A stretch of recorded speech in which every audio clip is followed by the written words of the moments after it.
ഇവിടെ പുള്ളി രാവിലെ കഴിക്കാൻ വന്നതാ.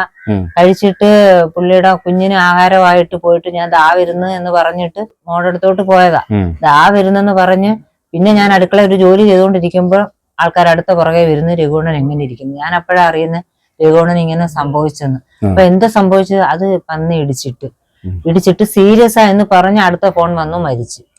ഇവിടുന്ന് കൊണ്ടുപോകുമ്പോ തന്നെ മരിച്ചെന്നാ പറയുന്നത്. മരണം സംഭവിച്ചു. അപ്പോഴും തന്നെ നല്ല ഇടിച്ച് നല്ല തൊടയെല്ലാം പൊട്ടി സ്പോട്ടിൽ തന്നെ മരിച്ചതായിരിക്കണം.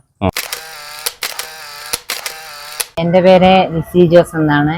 ചാലിക്കര 17-ാം വാർഡിലെ ആശാവർക്കറാണ്. ഞാൻ ജനിച്ച കാലം മുതൽ ഇന്ന് വരെയും ഈ നാട്ടിലാണ് ജീവിക്കുന്നത്. അന്ന് മുതൽ ഇന്ന് വരെയും അനുഭവിക്കുന്ന ഒരു സങ്കടം എന്ന് പറയുന്നത്, ഞങ്ങളുടെ നാട് മനോഹരമാണ്, കാര്യങ്ങളൊക്കെ ശരിയാണ്. പക്ഷെ വന്യമൃഗങ്ങൾ ഞങ്ങളെ വളരെയധികം വേദനിപ്പിക്കുകയും ബുദ്ധിമുട്ടിപ്പിക്കുകയും ചെയ്യുകയാണ്. ഇപ്പൊ ഈ കഴിഞ്ഞ ദിവസം തന്നെ ഞങ്ങളുടെ രഘുവണ്ണൻ ഞങ്ങളെ എല്ലാം ഇട്ടേച്ചു പോയി. കാരണം പെട്ടെന്നുണ്ടായ പന്നിയുടെ ഒരു ആക്രമണത്തിൽ അന്ന് ആ സ്പോട്ടിൽ തന്നെ മരിക്കാനിടയായി തീർന്നു. ഇപ്പോൾ സർക്കാരൊക്കെ സാമ്പത്തികമായും സഹായവും അങ്ങനെ ഇങ്ങനെയൊക്കെ കൊടുക്കുന്നുണ്ടെങ്കിൽ തന്നെയും ശാശ്വതമായ ഒരു പരിഹാരം കാണുവാൻ ആർക്കും പറ്റാത്ത സാഹചര്യമാണ്. അത് ആരുടെയും കുഴപ്പം കൊണ്ടൊന്നുമല്ല. പക്ഷെ ഞങ്ങൾക്കറിയാം ഇവിടെ ഞങ്ങൾക്ക് വേറെ പോവാനോ എടുക്കുവാനോ ഒന്നും വേറൊരു സ്ഥലമോ കാര്യങ്ങളോ ഒന്നും തന്നെ ഇല്ല. ഞങ്ങളെല്ലാം ഇവിടെ തന്നെ ജീവിക്കേണ്ടവരുമാണ്. നമസ്കാരം, സുരേഷ് ചൈത്രമാണ്. ഗ്രീൻ മീഡിയ വിഷൻ ചാനലിന്റെ ഒരു എപ്പിസോഡിലേക്ക് എല്ലാവർക്കും സ്വാഗതം. ഞാനിപ്പോൾ ഉള്ളത് ചാലിയക്കരയിലാണ്. പുനലൂർ താലൂക്കിലെ ചാലിയക്കര എന്ന മനോഹരമായ ഗ്രാമം. നിങ്ങൾക്കറിയാം, കാട്ടാനകൾ ഇറങ്ങുന്ന ഗ്രാമം എന്ന പേരിൽ ഞാൻ നിരവധി സ്റ്റോറികളാണ് വർഷങ്ങളായി ഇവിടെ നിന്ന് ചെയ്തുകൊണ്ടിരിക്കുന്നത്. വന്യമൃഗശല്യം രൂക്ഷമായ ഒരു സ്ഥലമാണ് ചാലിയക്കര. ഇപ്പൊ 2-3 ദിവസം മുമ്പ് നടന്ന ദാരുണമായ സംഭവം. ചാലിയക്കര തോട്ടത്തിലെ തൊഴിലാളിയായ രഘുനാഥൻ പിള്ളച്ചേട്ടൻ 58 വയസ്സേ ഉള്ളൂ. അദ്ദേഹം ഇവിടെ കാട്ടുപന്നിയുടെ ആക്രമണത്തിൽ തത്സമയം മരിക്കുകയും ചെയ്തു. അതുമായി ബന്ധപ്പെട്ട് നാട്ടുകാർക്ക് ഒരുപാട് പരാതികളും പ്രശ്നങ്ങളും ഒക്കെ പറയാനുണ്ട്. ചാലിയക്കര ഒരു വന്യമൃഗങ്ങളുടെ വളരെ ശല്യമുള്ള ഒരു മേഖലയായി മാറിയിരിക്കുന്ന വന ഗ്രാമമാണ്. അവരുടെ പരാതികളും ഇതിന്റെ പ്രതിവിധികളുമൊക്കെ സർക്കാർ എന്ത് ചെയ്യുമെന്നൊക്കെ നമുക്ക് പലരോടും ചോദിച്ചറിയാം. സർക്കാർ ചെയ്യേണ്ടത് സർക്കാർ ചെയ്യണം. ജനങ്ങൾ അവരുടെ പരാതികൾ പറയും. ഇതിനൊരു ശാശ്വത പരിഹാരം വേണമെന്നുള്ളതാണ്. അപ്പോൾ ഗ്രീൻ മീഡിയ വിഷൻ യാത്രകൾ അവസാനിക്കുന്നില്ല, യാത്രകൾ തുടർന്നുകൊണ്ടേയിരിക്കും. ഇപ്പോൾ വന്യമൃഗങ്ങൾ ധാരാളമായിട്ട് ഞങ്ങളുടെ നാട്ടിൽ വന്ന് ഞങ്ങളെ വളരെയധികം ശല്യം ചെയ്യുന്നു. ഞങ്ങൾക്കൊരു പശുക്കളെ വളർത്തുവാനോ ഒരു പട്ടികളെ വളർത്തുവാനോ ഞങ്ങൾക്ക് വേണ്ടുന്നതായ രീതിയിൽ ഒരു കൃഷി സമ്പത്തോ മൃഗസമ്പത്തോ ഒന്നും ഉണ്ടാകാൻ പറ്റാത്ത അവസ്ഥയിലാണ്. നമ്മളിപ്പോ ഈ ഒത്തിരി അടുത്ത സമയത്ത് രഘുനാഥൻ പിള്ളച്ചേട്ടൻ മരിച്ചു കൂടാതെ ഒരുപാട് നാളുകൊണ്ട് പുലി ഇറങ്ങി പശുക്കിടങ്ങളെ ഒന്ന് ഭക്ഷിക്കുന്നുണ്ട്. പക്ഷെ അതൊന്നും നമ്മൾ പുറത്തൊന്നും ആരും അറിയുന്നില്ലല്ലോ. പുറത്തൊന്നും അറിയുന്നില്ല. അറിയുന്നിട്ട് എന്തോ എടുക്കാനെന്നുള്ള രീതിയിലായിരിക്കും. അതിന് വേണ്ടുന്ന യാതൊരു കാര്യങ്ങളും ചെയ്യുന്നില്ല. പശുക്കൾ 5-6 കുട്ടികളായി ഈ കഴിഞ്ഞ ഒരു 6 മാസത്തിനകം എല്ലാ മാസവും ഓരോന്നോരോന്നോ 2-3 ആയിട്ടൊക്കെ പോകുന്നുണ്ട്. പക്ഷെ ഇവിടെ കൂട്ടമായിട്ടിട്ട് ഇങ്ങനെ കന്നുകാലികൾ പോകുന്നുണ്ട്. അതിനൊരു ശാശ്വതമായ എണ്ണമില്ല. ഒന്നാമത്തെ കാര്യം, ഇവിടെ വളർത്തുന്ന മൃഗങ്ങൾക്ക് എണ്ണമില്ലാത്തത് കാരണം എത്ര മൃഗങ്ങൾ പോയി എന്നൊന്നും അറിയാൻ പറ്റുന്നില്ല. പുലി ഇറങ്ങിയിട്ട് ഈ വനം വകുപ്പൊക്കെ ഇത്രയും നാളായിട്ട് ഒരു കൂടെങ്കിലും വെച്ചിട്ടുണ്ടോ ഇവിടെ? ഇതുവരെ കൂട് വെക്കുന്നതായിട്ട് എന്റെ അറിവിലില്ല, വെച്ചിട്ടില്ല. പക്ഷെ എങ്കിൽ അവര് വരികയും പോവുകയൊക്കെ ചെയ്യുന്നുണ്ട്. ആ സ്പോട്ടിൽ വരുന്നുണ്ട്, കാണുന്നുണ്ട്, പോകുന്നുണ്ട്. പിന്നീട് അതിനെക്കുറിച്ച് യാതൊരു ഇതുമില്ല. പിന്നെ ഇപ്പോൾ രഘുവണ്ണൻ മരിച്ചപ്പോൾ അവർക്കൊരു പ്രതിഫലമായിട്ട് വന്നിട്ടുണ്ട്. അത് കഴിഞ്ഞിട്ട് ഇനി അടുത്ത ആള് മരിക്കാൻ നോക്കിയിരിക്കുക. ഓരോ മരണം നടക്കുമ്പോഴും ഓരോരോ സംഭവങ്ങൾ ഉണ്ടാകുമ്പോഴും ഇങ്ങനെ പ്രതികരിച്ചിട്ട് കാര്യങ്ങളൊന്നുമില്ല. നാളെ ഇന്ന് രഘുവണ്ണനാണെങ്കിൽ നാളെ ഒരുപക്ഷെ ഞാനാകും. അങ്ങനെ ഓരോരുത്തരും അതിന് തക്കതായ എന്ത് കാര്യങ്ങളാ ചെയ്യേണ്ടതെന്നുള്ള കാര്യവും എനിക്ക് ഒന്നും വ്യക്തമായിട്ടില്ല. പിന്നെ ഞങ്ങൾ ഇവിടെ ജീവിച്ചല്ലേ മതിയാകത്തുള്ളൂ. ആന, പുലി, കരടി, കാട്ടുപോത്ത്. ഇന്നലെ അടുത്ത സ്ഥലത്ത് തന്നെ കാട്ടുപോത്ത് ഇപ്പം കറങ്ങിക്കൊണ്ടേയിരിക്കുകയാണ്. ഇനി അതും ആരെയെങ്കിലും കൊന്നതിന് ശേഷമായിരിക്കും ഇവിടുന്ന് മാറിപ്പോകുന്നത്. അത് ഞങ്ങൾക്ക് അറിയത്തില്ല. അമ്മാമ വർഷങ്ങളായിട്ട് ഇവിടെ താമസിക്കണം. അന്ന് ഒരു ഇത്രയും വലിയ മൃഗശല്യങ്ങളൊന്നും ഇല്ലല്ലോ. ഈ വർഷങ്ങൾക്ക് മുമ്പ് ഇവിടെ കാട് ഇതിനേക്കാളും വലിയ കാടായിരുന്നായിരിക്കുമല്ലോ. ഇതിനെക്കാട്ടി കാടുമായിരുന്നു, ഇതിനെക്കാട്ടി ജനവാസം ഉണ്ടായിരുന്നു, ജനകാര്യങ്ങളും എല്ലാം ഉണ്ടായിരുന്നു. ഞാൻ ചെറുകടവില് തനിയായിരുന്നു നടന്നു പൊക്കോണ്ടും വന്നുകൊണ്ടും പോയിക്കൊണ്ടും ഇരുന്നത്. ഒരു മൃഗങ്ങളെയും ഞാൻ കണ്ടിട്ടേയില്ല. അന്നൊന്നും ഒരു പ്രശ്നങ്ങളും ഇല്ല. ഇപ്പോഴീ അടുത്ത സമയത്ത് വെച്ചാണ് ഇത്രയും മൃഗങ്ങള് ഈ നാട്ടിലോട്ട് ഇറങ്ങി തിരിച്ചിരിക്കുന്നത്. ആദ്യമായിട്ടാണോ നമ്മുടെ ഒരു തോട്ടം തൊഴിലാളി ഇങ്ങനെ ഈ ഒരു പന്നിയോട് കുത്തേറ്റ് ഇവിടെ മരിക്കുന്നത്? ആദ്യമായിട്ട് നമ്മുടെ സ്റ്റേറ്റിനെ സംബന്ധിച്ചിടത്തോളം ആദ്യമായിട്ടാണ് മരിക്കുന്നത്. ഇതിനു മുമ്പ് അവിടെ ഇവിടെയൊക്കെ പന്നി കുത്തിയും ആന കുത്തിയും ഒക്കെ മരിച്ചതായിട്ട് കേട്ടിട്ടുണ്ട്. പക്ഷെ ചാലിയക്കര എന്ന സ്ഥലത്ത് ആദ്യമായിട്ടാണ് ഇപ്പൊ ഇങ്ങനെ ഒരു സംഭവം ഉണ്ടായിരിക്കുന്നത്. ഈ പറയുന്ന ചാലിയക്കര എന്ന് പറയുന്ന മനോഹരമായ ഒരു ഗ്രാമമാണ്. ഒരുപാട് പേര് കാഴ്ചകൾ കാണാൻ എത്തുന്ന സ്ഥലമാണ്. പക്ഷെ അതിനപ്പുറം ഈ ചാലിയക്കരയ്ക്ക് വന്യമൃഗശല്യ രൂക്ഷം മൂലം ജനങ്ങൾ വളരെ ബുദ്ധിമുട്ടുന്ന ഒരു സമയം കൂടിയാണ് അല്ലെ? ആണ്. ഇപ്പൊ വേനൽക്കാലത്ത് വേനൽക്കാലം ആകുമ്പോൾ ഇനി ഒരുപാട് മൃഗങ്ങള് നമ്മുടെ നാട്ടിലോട്ട് വരികയാണ്.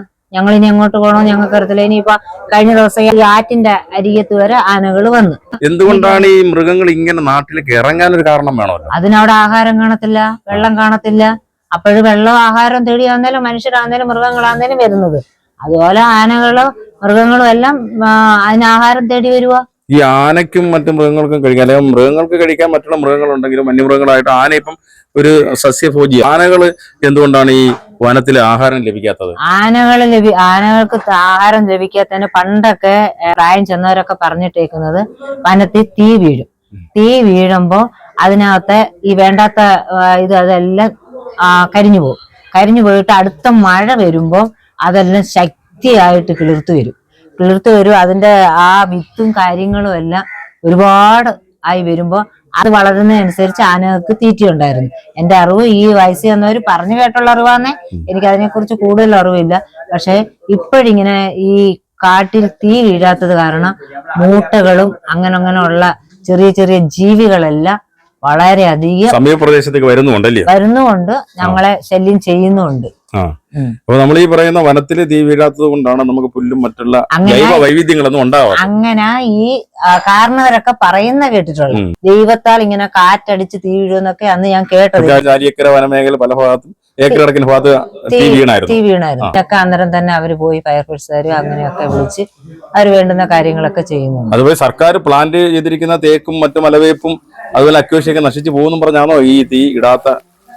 അവരെന്നെ അങ്ങനെ ആയിരിക്കും. പക്ഷെ ആ മരത്തെയും കൊണ്ടൊന്നും ഈ അക്കേഷ്യ പോലുള്ള സാധാരണ ജനങ്ങൾക്ക് യാതൊരു പ്രയോജനം നോക്കിയിട്ട് കാണുന്നില്ല. അതൊരു സർക്കാരിന് പൈസ ഉണ്ടാക്കുന്ന ഒരു കച്ചവടം അതായിരിക്കാം. ഹെക്ടർ കണക്കിന് വനങ്ങൾ വെട്ടിത്തെളിച്ച് മൃഗങ്ങൾ കിടക്കേണ്ട സ്ഥലത്ത് ഇതുപോലെ വെച്ച് പിടിപ്പിച്ച് കമ്പിവേലിയിട്ട് മൃഗങ്ങൾക്ക് ആഹാരം കിട്ടുന്നില്ല. മൃഗങ്ങൾക്ക് ആഹാരം കിട്ടുന്ന ഇപ്പൊ 10 പേരെ തന്നെ ഒരു 5 ഏക്കറോളം അത് ജനങ്ങൾക്കായിട്ടെന്നല്ല മൃഗങ്ങൾക്കായിട്ട് അത് നല്ല ഫലവൃക്ഷങ്ങൾ ആദ്യം വെച്ച് അത് ചക്കയും മാങ്ങയൊക്കെ നമുക്കൂടെ എടുത്തുകൂടെ?